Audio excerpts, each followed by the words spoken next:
Hi, sir. Israeli statements have emerged talking about the imminent return of northern residents to their homes. Does this indicate that a ceasefire agreement in Lebanon is imminent?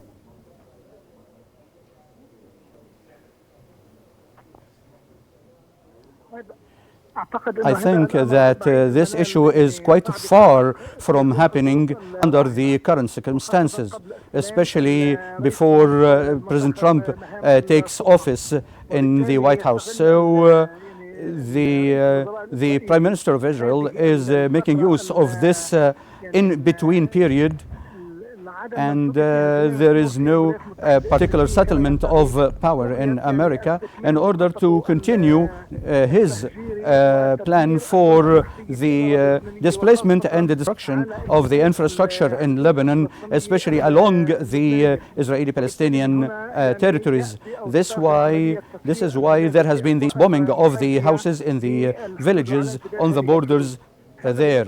In addition, there is also some other tactics being implemented with some military element, like some of the fighters who are being targeted inside affiliated to Hezbollah, and the Israeli is attacking some logistics that is helping the Hezbollah fighters on the front by financial, logistical or ammunition.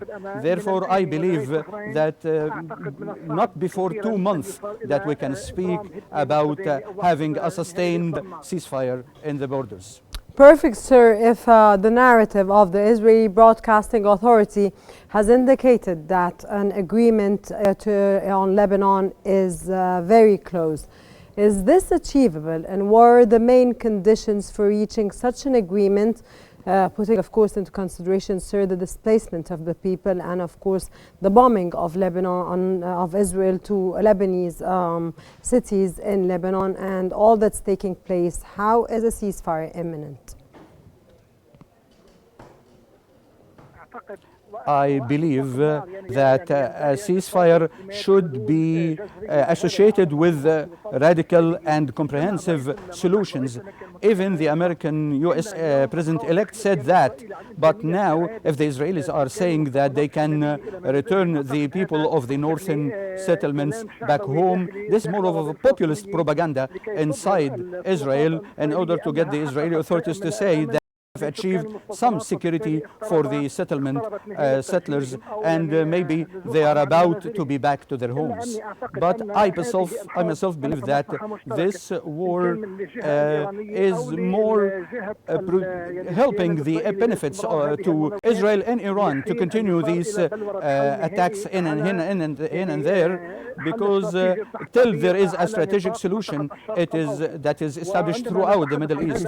When we speak about such a solution, a permanent solution, the permanent solution would not be by only demolishing the capabilities of Hezbollah, military capabilities of Hezbollah, but also to cut all the supplies to Hezbollah. This is what Israel wants, and therefore there should be pressures on Iran so as Iran stops providing all the military forces that are funded and supported by Iran in Iran, Iraq, Gaza, by any Iranian support. If this happens, there will be a solution. But I believe the Iranian Republic, with the ideology it has, which is the idea of expecting the revolution and one united ideological reference to the clergy of Iran, this will remain the fronts open. So there should be a diplomatic solution, because wars will bring So do you see the problem is with Iran now?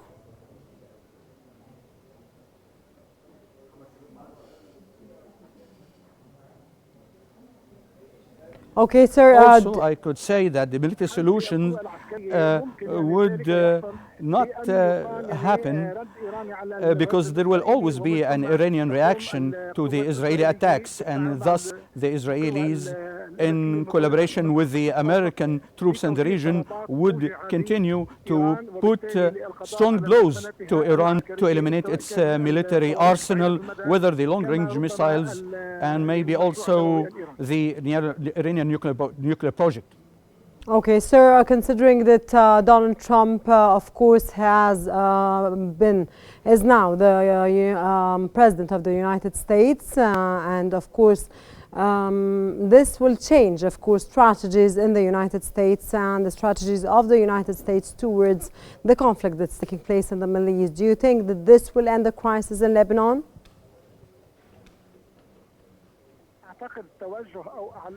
I think that the orientation or the promise made by the President-elect Trump that he will end the conflicts throughout the world, as he said, and this includes the conflict in Ukraine, between Russia and Ukraine and NATO, and the conflict in the Middle East.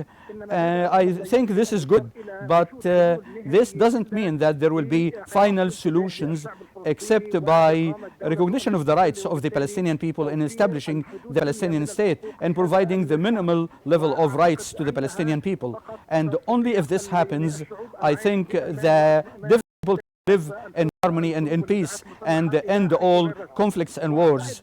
And I believe that President Trump might have an with the Russian president to give him some leverage in Ukraine in return of something he gets in the Middle East.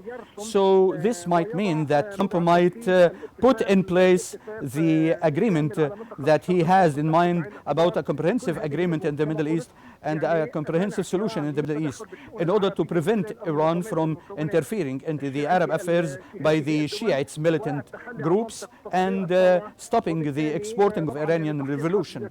And of course, this will lead to also ending the long-range military arsenal in Iran and the Iranian nuclear weapons. If this happens, peace would prevail. And I believe that this choice would be welcomed, especially only if the Palestinian people are allowed to have their own state on their land.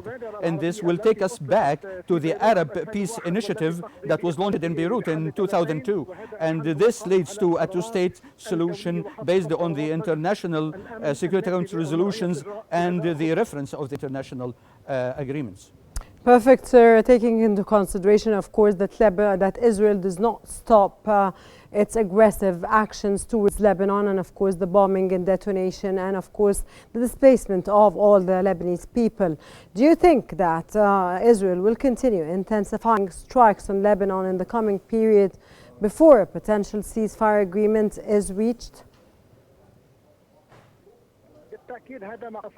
So this is what I meant, and I say that for more than one reason. First, I believe that Hezbollah on the political level and military levels, it is administrated directly from Iran, and therefore we all heard some 2 days ago the Naim Qassem, the head of Hezbollah, making orders as if he gets it from Iran. And this is the situation on the front.